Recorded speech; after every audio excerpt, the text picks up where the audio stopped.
Señor, nosotros acabamos de cantar una de las más grandes verdades en toda tu revelación, y es que tu gracia es de tal magnitud que no hay pecado que no pueda ser perdonado por ella.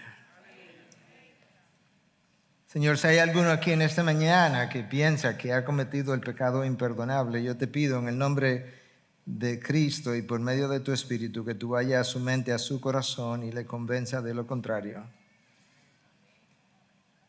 Que el único pecado imperdonable es el rechazo de tu Espíritu que regenera el alma. De manera que si hay alguien aquí que está en esa condición o simplemente que a través de la canción tú, Señor, le abriste los ojos y le mostraste que él está en necesidad de salvación y él reconoce sus pecados, él o ella, y al mismo tiempo reconoce el sacrificio de Cristo en la cruz, que en este momento él pueda venir a ti y decirte, Señor, perdóname en base a lo que tú hiciste en la cruz. Gracias por la sangre derramada que limpia mis pecados, que toma mis pecados rojo como la escarlata y los hace blanco como la nieve. Tú puedes poner eso en tus propias palabras, pero eso es algo que tú necesitas entender, creer y estar convencido de. Y al mismo tiempo que tú puedes decirle, Señor, toma mi vida pasada, mi vida de tinieblas y ahora tráela a la luz, a tu luz. Yo reconozco que tú eres el Salvador de mi vida y de la vida de los demás y el Señor de todo el universo, pero ahora yo reconozco que tú eres mi Señor. Por otro lado, Dios, si hay alguno de nosotros aquí que conociendo esa realidad de que tu gracia es capaz de perdonar todo pecado y ha hecho algo ligero del pecado, yo te pido que tú también vayas a esa persona y que él o ella pueda pedir perdón y decir, Señor, yo te pido perdón porque yo he tomado tu gracia a la ligera y mi pecado también. Ayúdame a darle peso a mi pecado, peso a tu gracia, conociendo que tu gracia siempre pesará más que mi falta.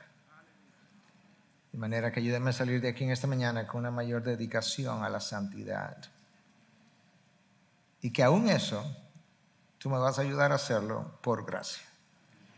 Gracias por el poder de tu gracia, Dios, en Cristo Jesús. Y su pueblo dice, amén, amén, amén.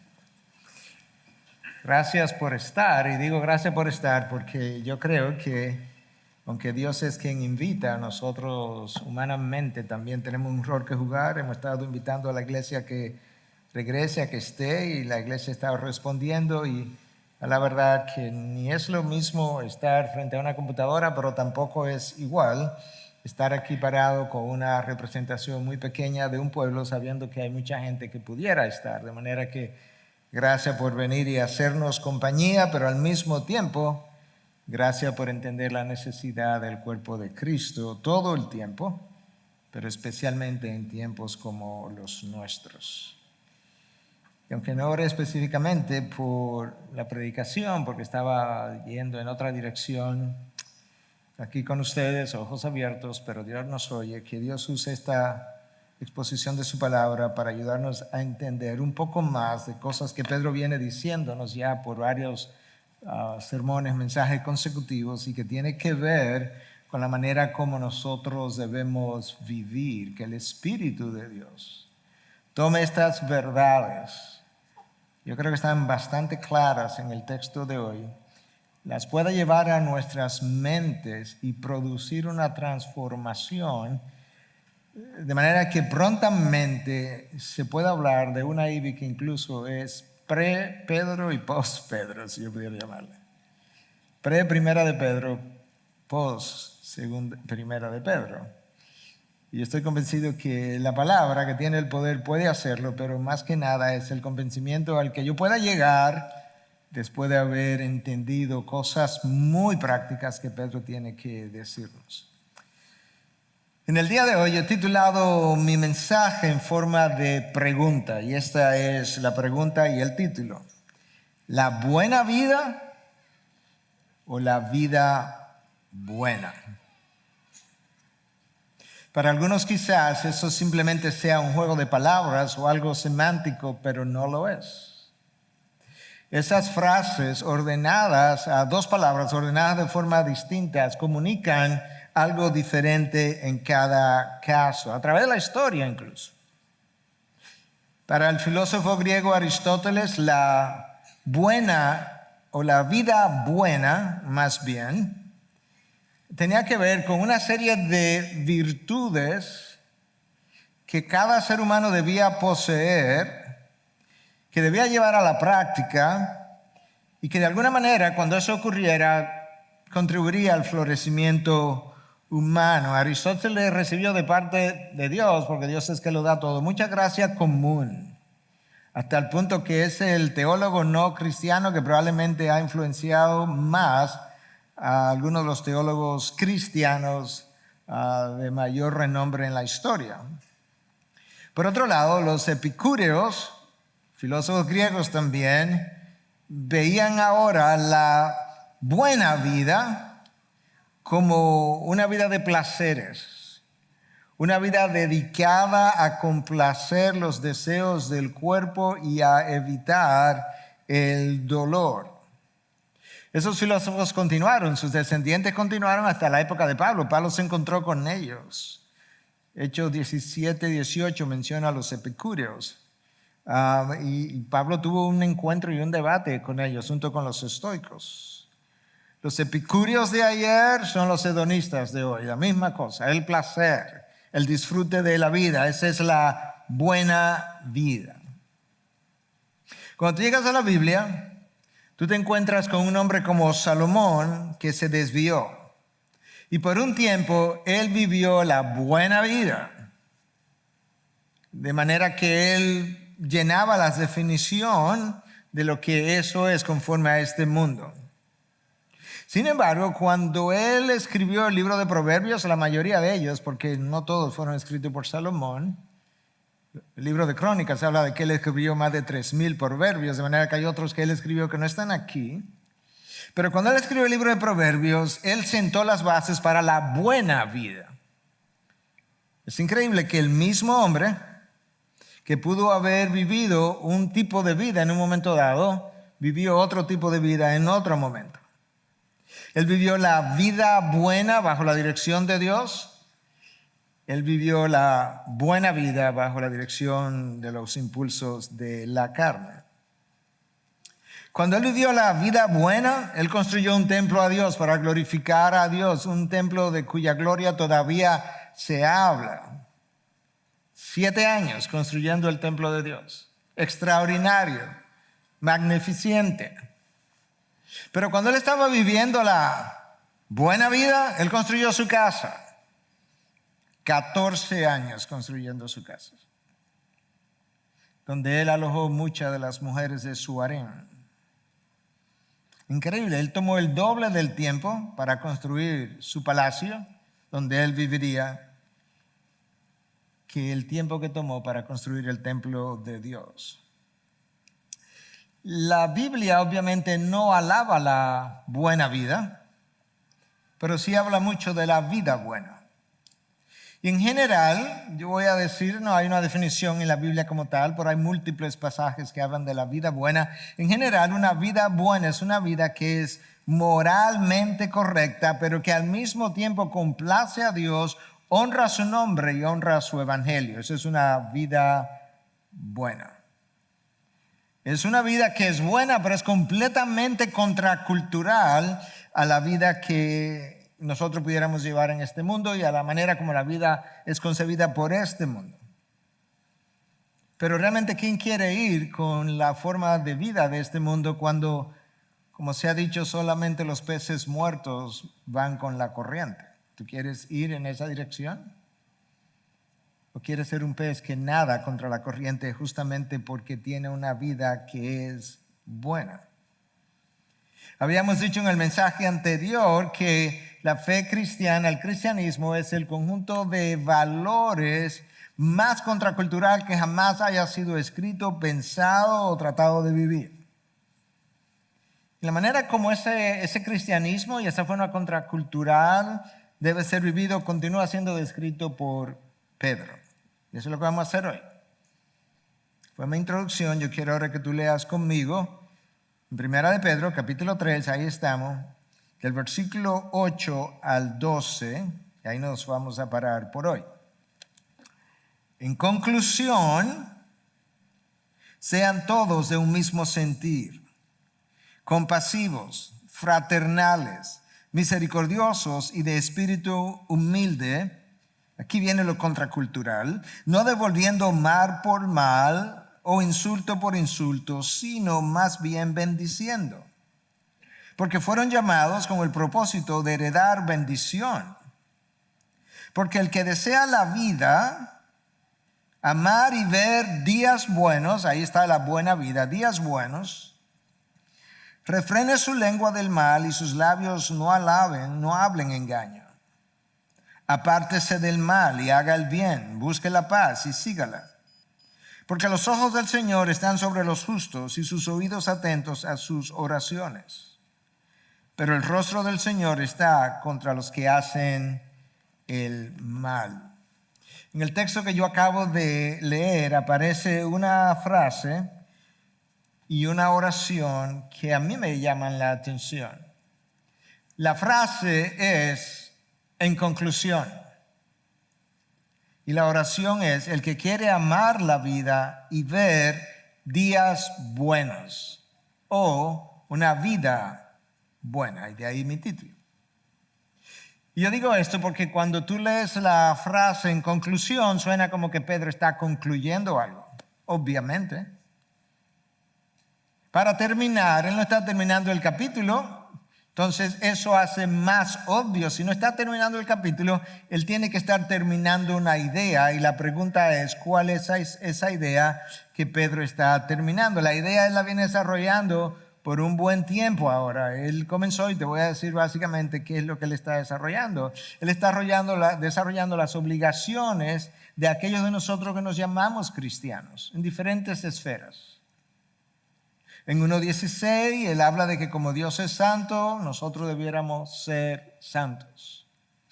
En 1:18 al 2:3 Pedro nos dice que como Cristo nos redimió de la vana manera de vivir y debido a que nosotros hemos probado su bondad, debido a esas dos razones, nosotros debemos dejar a un lado formas pecaminosas de vivir como la malicia y el engaño. El engañar a otros, el mentir. En 2:4 al versículo 12, Pedro nos dice que debido al trabajo redentor de nuestro Dios, nosotros somos un pueblo escogido, una nación santa. Nosotros pertenecemos a un orden sacerdotal y eso debiera llevarnos entonces a abstenernos de las pasiones de la carne y a mantener una buena conducta. De 2:13 al 3:7, Pedro nos llama al principio de la sumisión. Debemos someternos a las autoridades que gobiernan. Los siervos deben someterse a sus amos. Y de hecho, las esposas deben someterse a sus esposos. Y los esposos debieran, de una forma sometida a Dios, tratar a sus esposas como un vaso más frágil. Y luego Pedro tiene otras recomendaciones para aquellos de nosotros que hemos decidido honrar nuestro llamado. Pero ahora lo que Pedro está haciendo es ayudándonos a entender, además de todo lo anterior, qué hacía falta para dejarnos ver cómo luce una vida que ha sido impactada por el Evangelio y que está decidida a vivir el Evangelio. Y ahí es donde viene la frase en conclusión, de manera que esa idea que comenzó en el capítulo 1 está terminando aquí. Entonces yo quiero ver en primer lugar este versículo 8, que comienza con la frase: en conclusión, sed todos de un mismo sentir, compasivos, fraternales, misericordiosos y de espíritu humilde. Eso es como un verso corto y sin embargo es un verso que tú pudieras tomar potencialmente cada una de esas palabras y hacer un solo sermón de ellas. Aquí hay 5 características que se supone tú y yo debemos exhibir. Y la primera es unidad, y Pedro llama a la unidad con esta frase, sed de un mismo sentir. Esa es una frase repetitiva en el Nuevo Testamento. Tú encuentras esa misma frase, la idea parece todavía más frecuente, pero la misma frase, el mismo llamado de ser de un mismo sentir. Tú encuentras eso en Romanos 12:16, en 15:5, en 1 Corintios 1:10, en 2 Corintios 13:11, en Filipenses 2:2, en Filipenses 2:20. Increíble la insistencia de parte de Dios de que tú y yo tenemos que ser de un mismo sentir. En el libro de los Hechos es una de las cosas que se dice de la iglesia que comenzó a nacer, que eran de un mismo corazón, la misma idea. Y es importante para Dios que su gente permanezca unida. Eso no implica que todos nosotros tenemos que ser iguales, no implica que todos nosotros tenemos que estar de acuerdo en cada opinión, no implica nada de eso. Sí implica que debemos ser de un mismo propósito, que cada uno debe considerar al otro como más importante que a sí mismo, considerar las ideas y opiniones de los demás, que cuando uno le falta al otro, ese a quien se le fue faltado, fue ofendido, pues para hacerme de un mismo sentir, debe perdonar, el otro quizás debe venir y pedir perdón, pero nosotros necesitamos mantener la unidad del Espíritu en el vínculo de la paz, de acuerdo a lo que se nos dice en la carta a los Efesios. Dios está consciente que si nosotros, la manera de tú tener victoria en la vida cristiana es estando firmes, y nosotros no podemos estar firmes estando divididos. Y de ahí la necesidad de ser de un mismo sentir. La división nos debilita, nos aleja de Dios, nos distrae, y como nos distrae, nos enfoca en nosotros mismos y en lo que nosotros queremos hacer. Nosotros tenemos que luchar, tú y yo tenemos que luchar continuamente. Si somos honestos, tenemos que admitirlo, contra las pasiones de la carne, de un tipo o de otro, y tenemos que luchar contra el mundo. Y si esa lucha es continua, no nos podemos dar el lujo de, encima de eso, estar divididos. A Satanás le encanta cuando los cónyuges se dividen. A Satanás disfruta ver a los padres y a los hijos divididos. A él le encanta ver a los pastores de una misma iglesia o entre iglesias divididos. Él promueve la división de pastores y ovejas. Él promueve la división de oveja a oveja. El camino más rápido a la destrucción es la división. Dios crea la unidad, Satanás crea la división. Nosotros tenemos que decidir en cuál de esos dos equipos queremos jugar. Hermanos, tú y yo tenemos demasiada oposición de nuestra propia carne y del mundo, y aún del mundo de las tinieblas, para darnos el lujo, como ya mencioné, de estar divididos. Eso es algo que nosotros no podemos hacer. Y mucho menos aquí adentro. La oposición más temida es la oposición interna, porque cuando la oposición es de afuera, como ahora mismo está ocurriendo, como que parece ser que cada vez más nos estamos abocando a un tiempo donde la iglesia será perseguida. A esa oposición no le tengas miedo. La iglesia siempre se ha unido más, ha buscado más de Dios, se ha fortalecido, se ha purificado cuando la oposición ha venido de afuera, porque ahí estamos obligados, nos necesitamos de unos a otros y nos buscamos unos a otros. El problema ha sido cuando la división se ha dado desde adentro. Ahí ha estado el problema. De manera que Pedro dice, en conclusión, sed de un mismo sentir. Todo esto anterior es verdad, pero ahora estamos hablando a los hermanos. Y luego nos llama a la compasión. Claro, yo no puedo ser de un mismo sentir contigo si no soy compasivo. La habilidad de sentir por el otro. No es simplemente de que si tienes hambre te doy algo de comer o te ayudo. Tú puedes hacer eso sin sentir por el otro. No, es que tu dolor me duele, y como me duele quiero ayudarte, disfruto ayudarte y procuro ayudarte y le doy seguimiento a tu dolor. Pedro nos llama en este versículo 8 al amor fraternal. Y a veces nosotros tratamos de hacer grandes diferenciaciones entre el amor ágape y el amor fraternal y no nos damos cuenta que Dios habla de que Él amó a su Hijo con amor fraternal. Dios habla de que Él nos ama con amor fraternal. Fileo, la misma palabra. Que Cristo amó a los discípulos con amor fraternal. De manera que lo que la palabra hace es que toma una palabra común del griego de esa época y eleva su valor para ayudarnos a entender que el amor entre hermanos, del amor familiar de Dios hacia nosotros, de Cristo hacia los discípulos, de Dios hacia su Hijo, ese amor fraternal es extremadamente especial. La misericordia, Pedro nos dice que seamos misericordiosos o de corazón tierno, de corazón blando, que no seamos de corazón duro, que nos duela el dolor del otro, que nos duela herir al otro, que nos duela ser piedra de tropiezo para el otro, que nos duela ver al otro caído. Y finalmente Pedro nos llama a la humildad.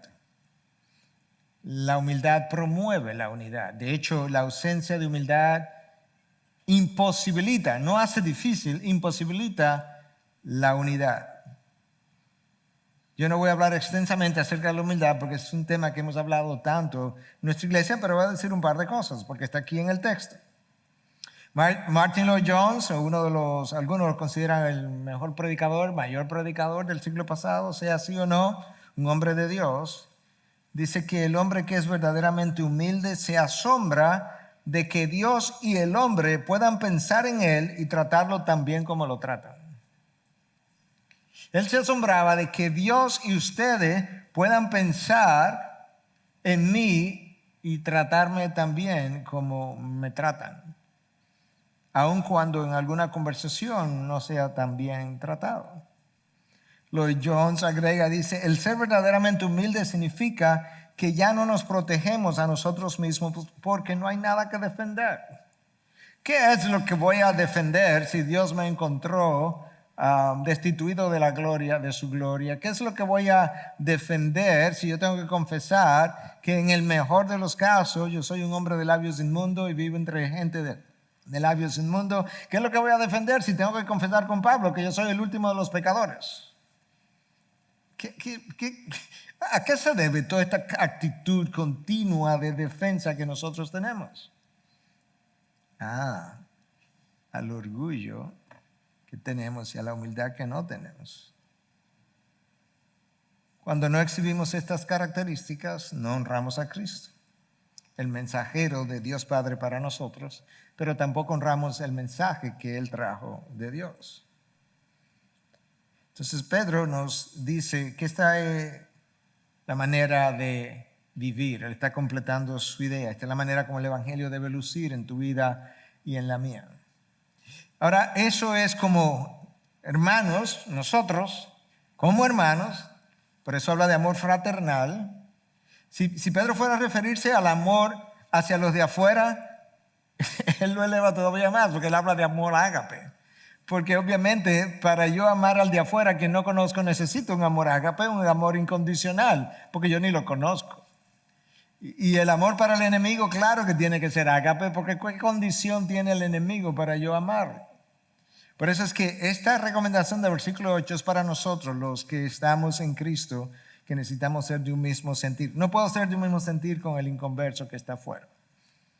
Pero ahora en el versículo 9, Pedro comienza a darme instrucciones de cómo vivir con ese mundo hostil que está allá afuera. No simplemente el mundo inconverso, el mundo hostil. Escucha, versículo 9, no devolviendo mal por mal o insulto por insulto, sino más bien bendiciendo, porque fuisteis llamados con el propósito de heredar bendición. Aquí está Pedro ahora diciéndonos, ustedes tienen como hijos de Dios una prohibición, no una sugerencia, no una recomendación, tienen una prohibición de pagar el mal con el mal, de que alguien te habla mal y tú le devolviste. No, mire, pastor, porque yo la primera vez lo soporté y la segunda también, pero mire, la tercera vez yo le dije a esa persona que ya usted sabe, hasta del mal que se iba a morir. Y yo creo que se lo merecía. Yo sé que me pasé, pastor. Y ya yo después de pedir perdón a Dios. Pero mire, él se lo merecía. Esa prohibición elimina nuestro ajuste de cuentas. Se ha oído en ocasiones que hubo un homicidio y dice, no, fue un ajuste de cuentas, algo que había ocurrido y como que se debía a eso, ¿verdad? Bueno, nosotros no tenemos armas, debiéramos no tener armas para ajustar cuentas, pero tenemos una boca que dispara más rápido que las armas. El problema es que es el orgullo que venga la herida tratando de causar en el otro otra herida. De manera que no te puedo herir con una bala, pero te hiero con mis palabras o con hechos. Pero no podemos olvidar tú y yo, hermanos, que la ofensa que yo recibo es el cincel de Dios en su bondad, tallándome a su imagen. De manera que tu queja y la mía no es contra el ofensor en último caso, es contra Dios porque no me gustan sus cinceles, no me gustan sus golpes, son muy duros. Claro, no es Dios. Pero esa es la realidad, yo te lo puedo decir hasta por mi propia experiencia en la vida. Prohibido pagar insulto por insulto de la manera como Cristo lo hizo. ¿Y cómo lo hizo? Cuando lo insultaron, él guardó silencio. Tú conoces la frase muchas veces que el silencio es más elocuente que las palabras, pero sobre todo, porque pudiera guardar silencio de una ira que tengo y no quiero hablar, pero el silencio es más elocuente que las palabras, sobre todo cuando yo guardo silencio porque quiero proteger la integridad y la dignidad del hermano a quien no quiero herir ni ofender y prefiero callar. Pablo le dice a los corintios que estaban llevando a los hermanos a la corte, ¿por qué no sufrís mejor la injusticia? Ok, yo entiendo, esta persona fue injusta contra ti, pero ¿cómo te atreves a llevarlo a la corte? Busca a alguien en la iglesia que pueda resolver ese problema y si no, ¿por qué no simplemente lo perdonas y carga con la injusticia?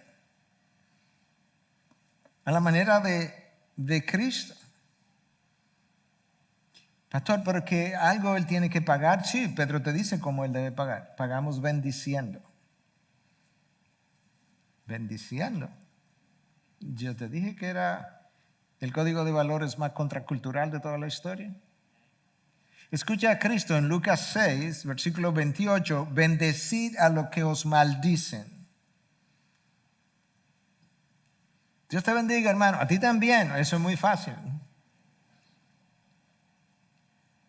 Mira Que Dios te bendiga, hermano.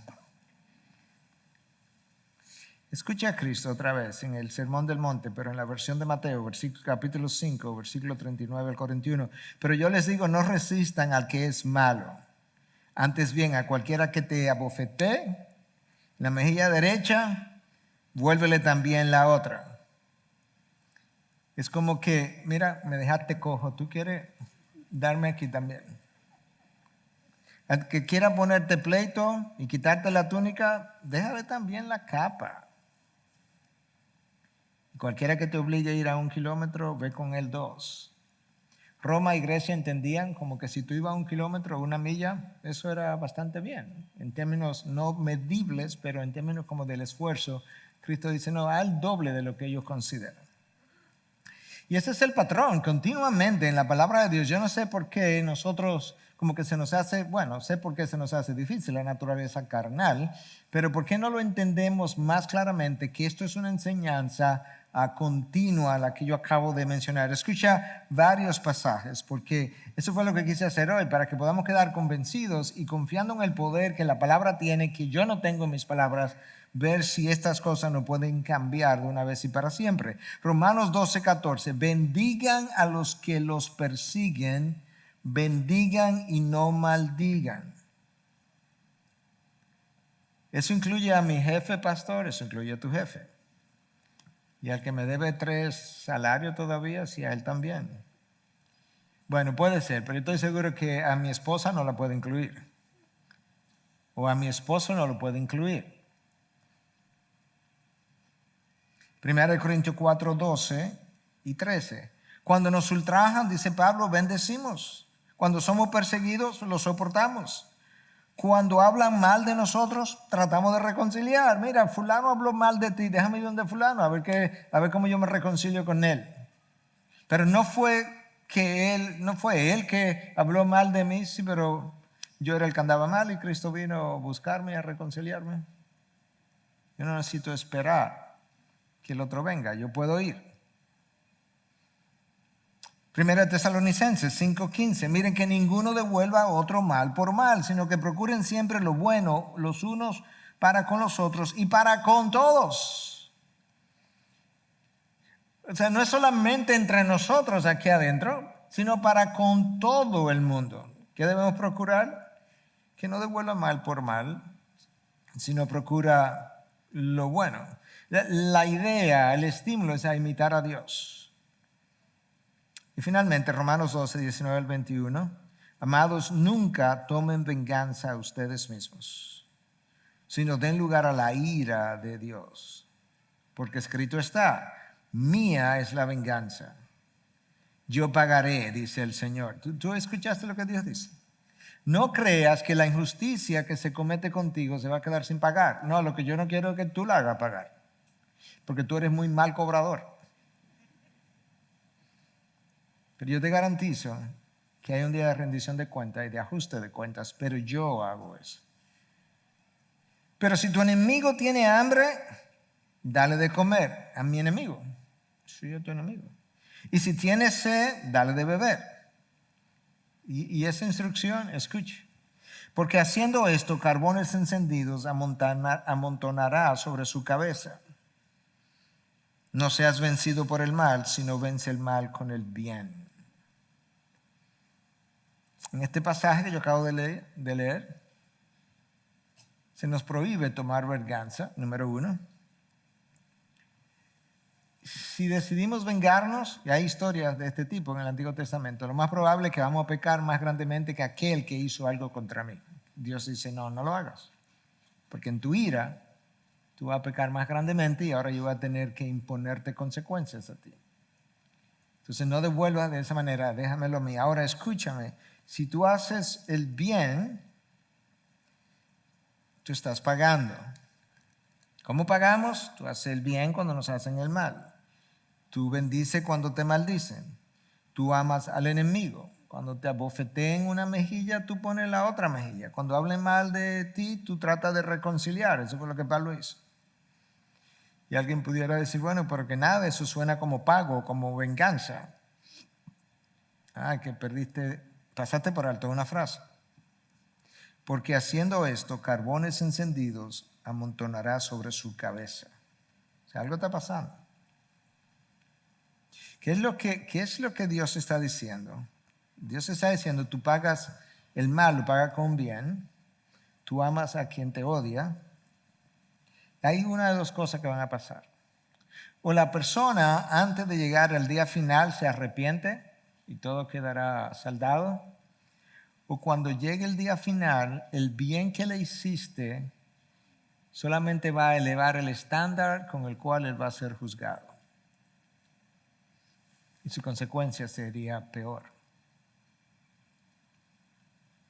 ¿Tú escuchaste? Cuando obras bien, lo único que hace es que amontonas carbones encendidos sobre su cabeza. Ahora, lo ideal es que él se arrepienta, porque esas cosas han ocurrido.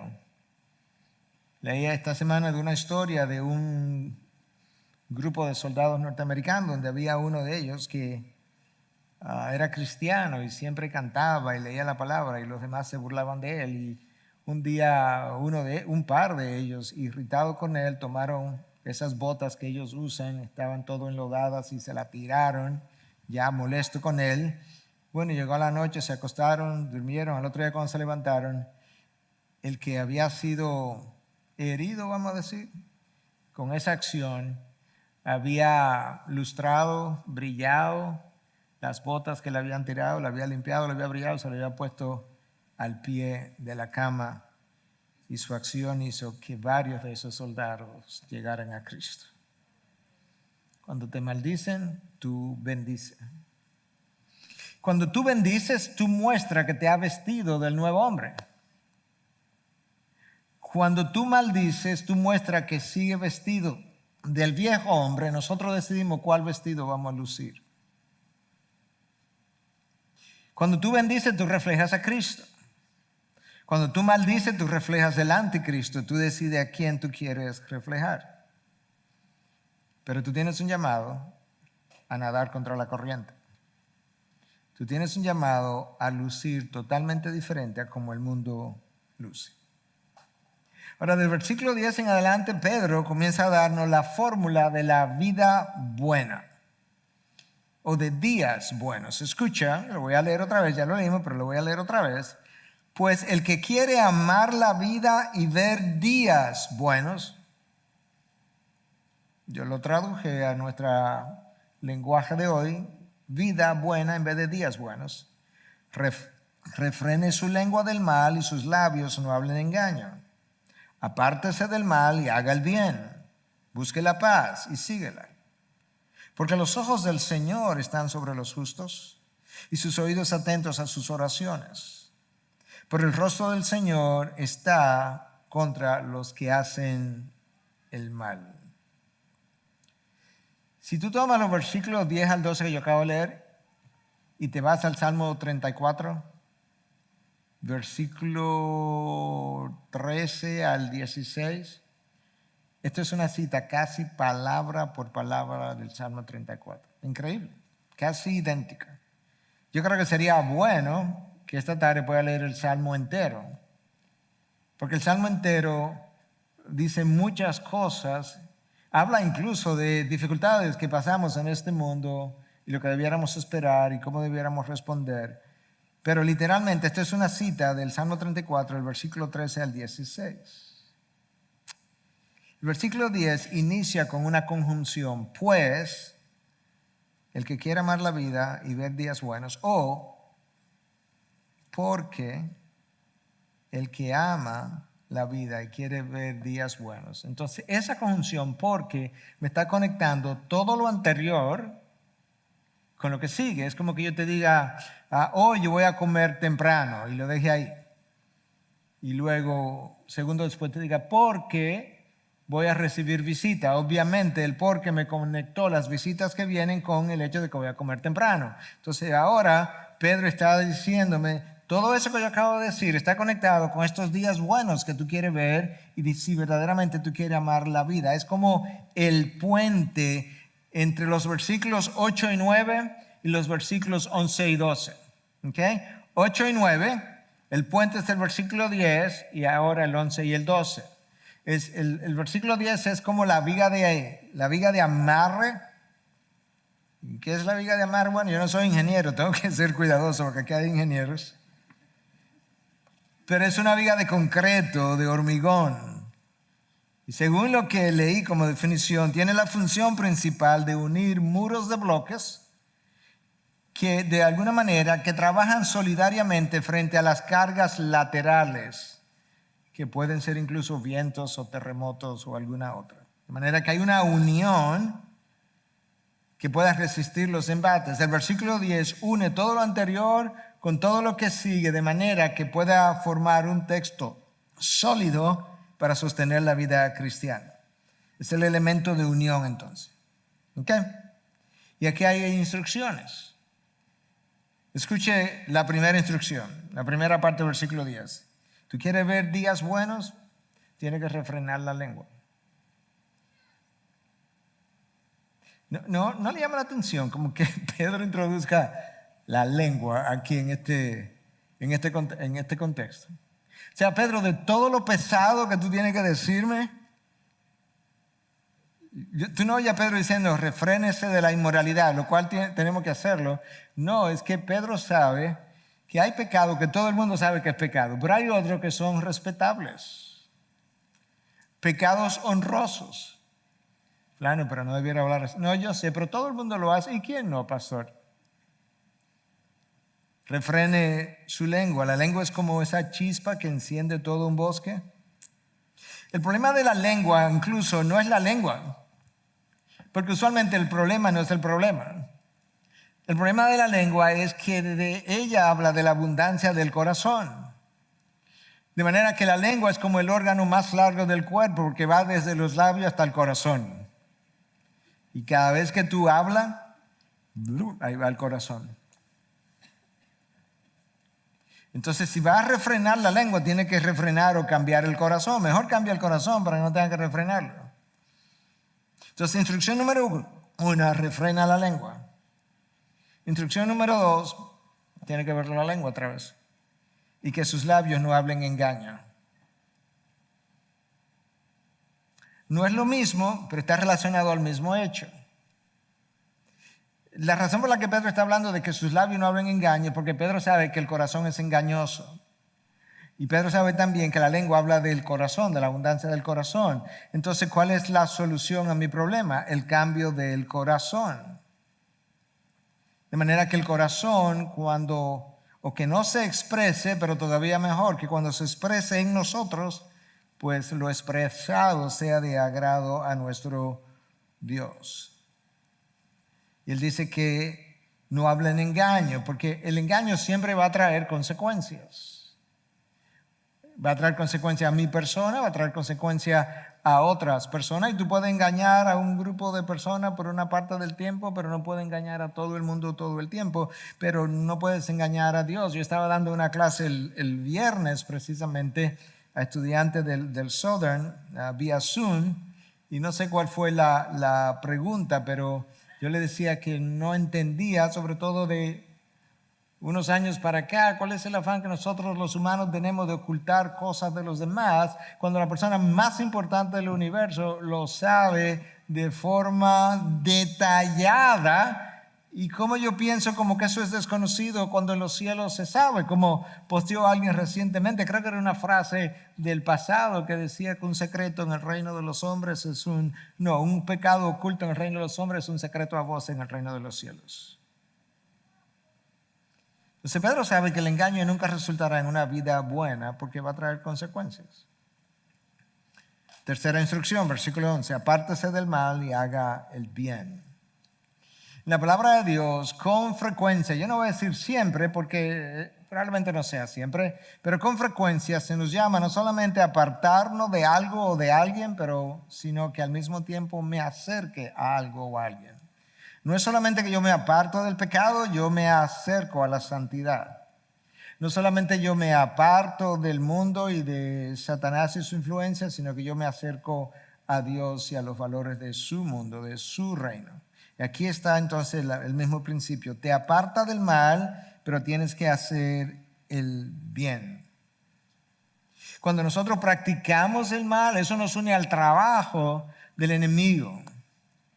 Esto es tan real para mí en estos días que estoy enseñando guerra espiritual de una manera bíblica. Y al mismo tiempo, cuando haces el bien, te unes al trabajo de Dios. La pregunta es, ¿con cuál de los dos equipos tú quieres trabajar? ¿A dónde tú quieres que te den trabajo? ¿Quién tú quieres que pague tu salario? Por así decirlo. Cuarta recomendación para la vida buena: busca la paz y síguela. Aquí este concepto es primordial en las Escrituras. Es tan importante que la palabra paz aparece no menos de 400 veces. En hebreo la palabra es shalom. En algunas ocasiones yo he hablado de esto, no sé qué tanto lo he hecho con toda la iglesia. La palabra en el hebreo es Irene, que aparece 26 veces en los 27 libros. La razón por la que tú y yo estamos en el problema y dificultad que estamos como raza humana fue porque hubo una primera pareja que rompió su paz con Dios y entró en guerra. De hecho, eso es como Pablo nos define antes de venir a Cristo, una enemistad con Dios. Adán rompió su paz con Dios y entró en enemistad con él, y prontamente Caín mató a Abel porque no estaban en paz. Alguien ha dicho, no sé cómo hicieron el cálculo, que en los últimos 3.500, 4.000 años apenas ha habido 300 años de paz. MacArthur comentaba quizás sobre eso o alguna otra estadística, pero decía que esos años de paz solamente han servido para que la gente estuviera cargando sus armas otra vez. Ahora escucha, porque esto es vital para entender lo que Pedro estaba diciendo. Pedro es judío, recuerda. De manera que cuando él habla de la paz, él, aunque escribió en griego, el concepto que él tiene en su mente no es el concepto griego de paz, es el concepto hebreo. De manera que él está pensando en shalom. Y es importante que podamos entender eso, porque la manera como los judíos se saludan o se despiden muchas veces es shalom. Nosotros decimos buenos días, bye, adiós. Ellos frecuentemente dicen shalom. Y ellos no están refiriéndose a una ausencia de conflictos. Escucha lo que en el hebreo, de una forma muy sencilla, muy breve, implica la palabra shalom. Es poseer todo el bienestar y la benevolencia que Dios puede darnos. ¡Wow! De manera que cuando Pedro está diciendo que procuremos la paz, Pedro está diciendo, tú debes vivir una vida que procure todo el bienestar y la benevolencia que Dios puede darte.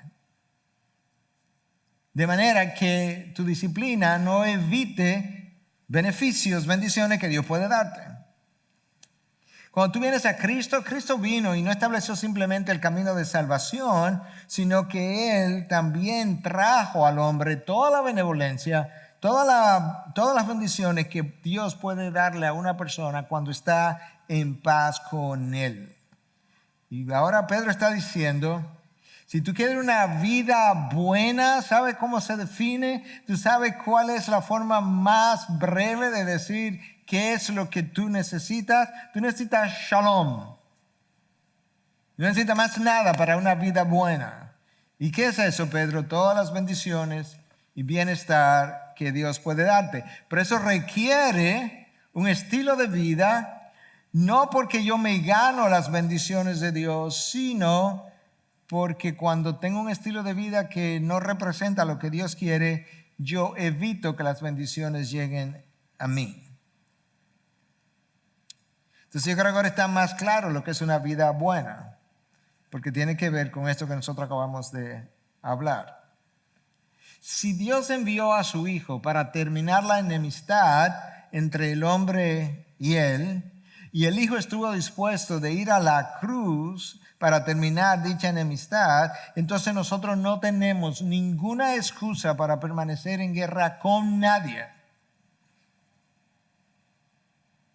Si Dios, que tiene serafines que cantan santo, santo, santo, creador, sostenedor del universo, le pide a su Hijo que venga a terminar la enemistad con él, y el Hijo está dispuesto a sufrir como él sufrió para que ese estado de guerra termine, entonces tú y yo no tenemos ninguna excusa de ningún tamaño para permanecer en guerra con un hermano en Cristo. El libro de Hebreos dice algo más, en 12:14, dice, buscad la paz con todos. O sea, con el inconverso también. Yo creo que todos incluye al inconverso, ¿o no? Los estados de irreconciliación niegan al evangelio. Totalmente. La irreconciliación tampoco es compatible con la vida buena. Porque habla de que Dios hizo algo que nosotros no estamos dispuestos a hacer.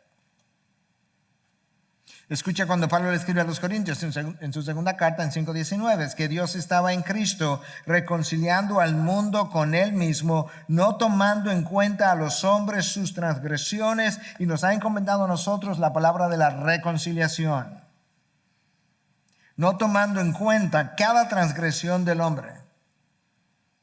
Dios no me contó ayer todas las transgresiones que yo cometí, porque yo ni siquiera las conozco todas. Yo no sé si tú las conoces, pero yo sé que yo no las conozco. Y sin embargo, me perdonó. ¿Cómo yo lo sé? Porque estoy predicando la palabra y estoy en paz con Él, entiendo yo. Dios nos reconcilió con Él no amontonando nuestras culpas. ni haciendo una lista de las veces que el hombre violó su ley. Cuando alguien se entrega a Cristo, Dios no le dice, ajá, en 3 minutos tú oraste ya, que te perdones de todos tus pecados. Tú tienes que hacerme una lista, vete a tu casa y ven dentro de 3 años con una lista larga y vamos a revisarlo uno por uno. No, no amontonando, no contando al hombre sus transgresiones. Lo increíble es que Dios extendió el perdón a los hombres de manera unilateral, cuando nosotros ni siquiera estábamos buscando. Y Dios nos llama entonces a imitarlos. Uno de los puritanos, quizá no conozca su nombre porque no es un nombre tan conocido, pero él fue un hombre muy destacado entre su grupo, Cotton Mather. Vivió en los años de 1600. Él recibió múltiples cartas acusándolo y él no estaba seguro qué hacer. Un día tomó las amontonó todas, como que las enrolló, le puso como un cordón o una soga alrededor y le puso un letrero, Padre, perdónalos. Y esa fue la manera como él procuró la paz con todos. ¿Qué tan importante es esta idea de que Dios vino a terminar la reconciliación con Él y de que Él nos entregó la palabra de la reconciliación para tratar de reconciliar al hombre con Él? Pero la reconciliación del hombre con Él requiere, demanda, espera que nosotros los hombres nos reconciliemos también. ¿Qué tan importante es eso? Bueno, sabes que Cristo hizo su entrada al mundo con un anuncio de paz. Escucha, gloria a Dios en las alturas y en la tierra paz a los hombres en quien Él se complace. Cristo entra al mundo con un anuncio de paz. Cristo sale del mundo con un anuncio de paz. Horas antes de su crucifixión, mi paz os dejo, mi paz os doy. La noche antes de su crucifixión, Cristo oró por la paz y oró para que nosotros fuéramos uno. Él oró por la paz, Él murió por la paz, Él pagó por la paz entre Dios y el hombre para que la reconciliación luego entre el hombre y el hombre pudiera ser posible. Este es cómo se da mi paz. Primero yo tengo paz hacia arriba, luego yo tengo paz hacia adentro y luego yo tengo paz hacia afuera. Primero yo tengo paz con Dios, después yo tengo paz conmigo mismo por el perdón de Dios y luego yo puedo tener paz con los demás cuando voy a vivir el evangelio que trajo paz a mi interior. Eso es como se da. Ahora, en el momento que entro en paz con Dios, comienza otra guerra. Tú entras en guerra con el mundo de las tinieblas. Literalmente hablando. Como dice Paul Tripp, el ministerio, para aquellos de nosotros que estamos en ministerio, tenemos que recordar que el ministerio no es el campo de refugio, es la línea de fuego. Ya nosotros no pertenecemos a ese mundo que pertenecíamos antes. Tenemos que decidir a la hora de vivir con cuál reino es que nos vamos a identificar, a cuál reino es que vamos a pertenecer. Si al reino de Satanás, vamos a tener que seguir en guerra con Dios. Si al ejército de Dios, pues procuremos la paz con los hombres, con Dios y con los hombres, pero estaremos en guerra con Satanás. Y si tú estabas entonces en el mundo y ahora estás con Dios, tenemos que cambiar de ejército. Y tú sabes qué pasa, que cuando cambias de ejército, tienes que cambiarte de uniforme porque si no te van a disparar. Entonces cambia de uniforme. ¿Y cómo se llama eso en la Biblia? El nuevo hombre, que te vistas del nuevo hombre. ¿Y cómo se llama el otro uniforme? El viejo hombre.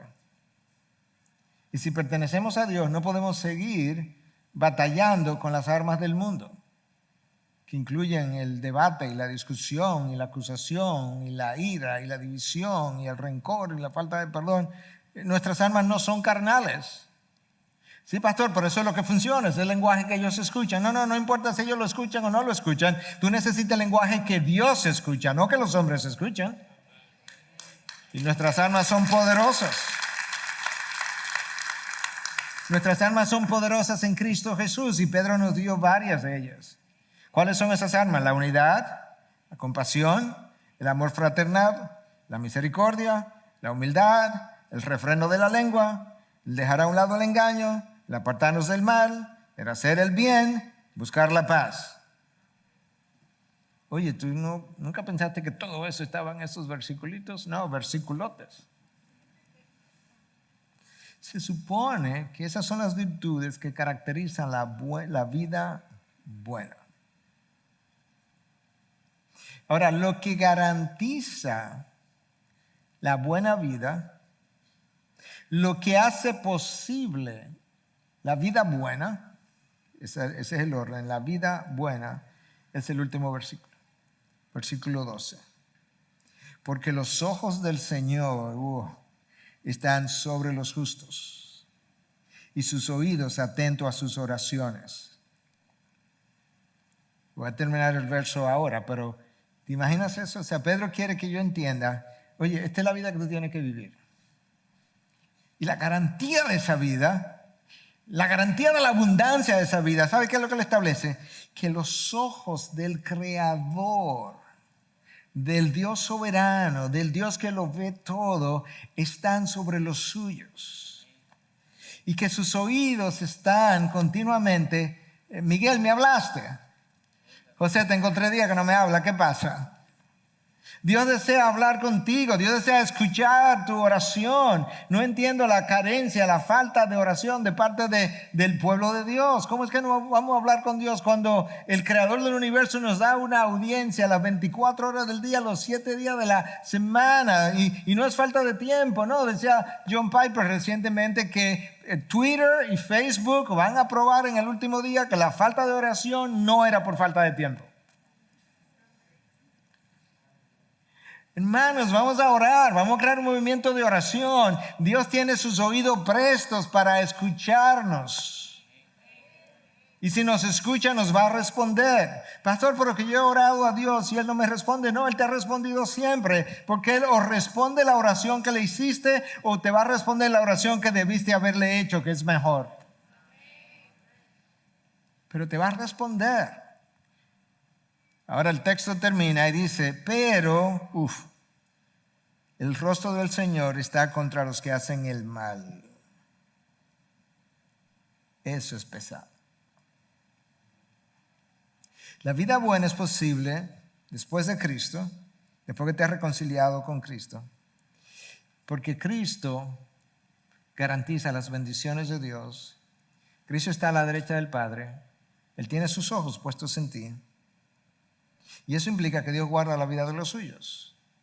¿Qué implica eso de que Dios tiene los ojos puestos sobre nosotros, pastor? Bueno, Él guarda tu vida, Él está pendiente de tus necesidades, Él observa tus caminos, Él sabe si el COVID viene en tu dirección o no viene en tu dirección. Y si va en tu dirección, Él sabe lo que tú puedes hacer, lo que no puedes hacer, y Él sabe lo que Él puede hacer. Él observa los pasos de aquellos que viven en obediencia. Pero los ojos del Señor sobre los justos están relacionados a su benevolencia, porque Él tiene los ojos sobre los suyos, porque en su compasión y benevolencia Él quiere ver de qué manera llena tus necesidades y las mías, sobre todo las espirituales y las emocionales. Por eso yo escribía ayer en un tweet y decía, la seguridad del cristiano es nuestro Dios, que lo ve todo, lo controla todo, lo juzga todo, lo decide todo y quien termina todo, si Él lo ha comenzado. Esa es tu seguridad. Escucha lo que dice 2 Crónicas 16:9, porque los ojos del Señor recorren toda la tierra para fortalecer a aquellos cuyo corazón es completamente suyo. Recorre toda la tierra para fortalecer a aquellos cuyo corazón es completamente suyo. Eso habla de compromiso. Eso implica que Dios está atento que Dios responde al clamor de los suyos, que Dios es sensible, que Dios se deja encontrar por cuando nosotros le buscamos. Me buscaréis y me hallaréis cuando me busque de todo corazón. Yo me voy a dejar encontrar. Que cuando nosotros somos silenciados porque la carga física, imagínate que está tan enfermo, tan emocionalmente debilitado, tan espiritualmente debilitado, pero eres uno de los hijos de Dios y tú has sido silenciado, entonces Dios hace que el Espíritu que mora en ti pueda interceder por ti con gemidos indecibles. Que Cristo se identifica con nuestro clamor porque Él es tu sumo sacerdote y nosotros tenemos un sumo sacerdote que es capaz de simpatizar con mis dolores, mis dificultades. con mis tentaciones, porque Él fue tentado en todo. Ahora, la última frase, que hubiese querido que estuviera como de primero, porque es pesado cerrar con eso, dice: el rostro del Señor está contra los que hacen el mal. Uf. Si tú tienes a Satanás contra ti de frente, eso es pesado, pero ¿sabes qué? Eso no es problema. Mayor el que está en ti que el que está en el mundo. Pero cuando tú tienes a Dios en tu contra, tú tienes el poder infinito de todo el universo. Tú tienes a la persona que llena cada pulgada cúbica del universo entero en tu contra. ¿A dónde vas?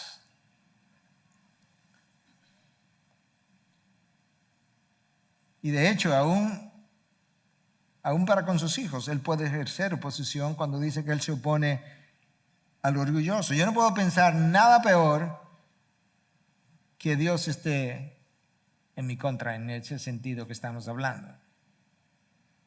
Pero la primera parte del versículo 12 es la mejor. Sus ojos están sobre los suyos, sus oídos están atentos. Y esa es la razón por la que Dios instruye a Moisés para que instruya a Aarón. Y le dice: esta es la oración. Esta es la oración que yo quiero que Aarón, como sacerdote, pueda hacer sobre el pueblo. ¿Ok? Entonces yo me voy a adueñar momentáneamente de la oración, y esta oración en representación de todo el cuerpo pastoral es mi oración, nuestra oración para contigo. Que el Señor te bendiga y te guarde. El Señor haga resplandecer su rostro sobre ti y tenga de ti misericordia. Que el Señor alce sobre ti su rostro. Que su rostro no esté en contra. No, que el Señor alce sobre ti su rostro. Y escucha ahora. Y te dé shalom. Wow. Y te dé shalom. Todas las bendiciones y bienestar que Dios te pueda dar. Y pensar que esa oración se la inventó Dios, la creó Dios para que tú la hagas, para que Él la responda. ¿Tú puedes creer eso? Mira, esto es como yo quiero que ellos oren, porque yo quiero responder lo que no están orando. Yo quiero darle shalom a mi pueblo. Yo quiero bendecirlo, satisfacerlo, llenarlo, darles una vida buena de plenitud espiritual, donde ellos puedan sentirse totalmente en paz y en relación conmigo.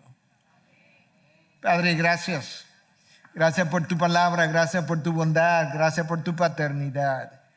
Gracias porque las mejores cosas vienen de ti, las mejores cosas fueron pensadas por ti, las mejores cosas no solamente fueron pensadas por ti, tú creaste el camino de cómo nosotros podíamos recibirla, nos comunicaste, nos revelaste el camino, nos pediste que hiciéramos uso del camino porque era tu intención regalarlas. Gracias por el gran regalo de Cristo Jesús y todo lo que viene con Él.